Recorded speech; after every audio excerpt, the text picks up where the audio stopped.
кешіріңізші ойыңызды бөліп жіберсек, қатысты айта баянсың. Екі анамызбен Райхан ханымды және Динара ханымды арнайы шақырып келеді. Райхан ханымға қол салып қошеметтеп қойсаңыздар, кешіміздің тіркелісі болған.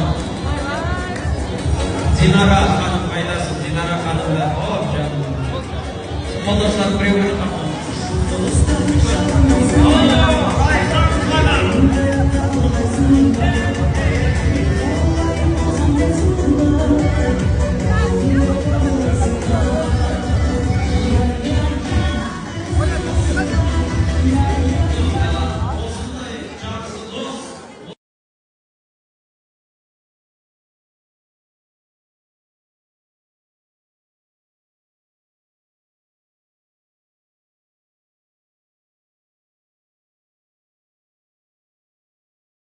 Ассалаумағалейкум, қазақ елі түлкібасқа жеттік. Нұршашу тойханасынан Шерхан бауырымызбен Ақбота келінімізді құттықтауға келдік.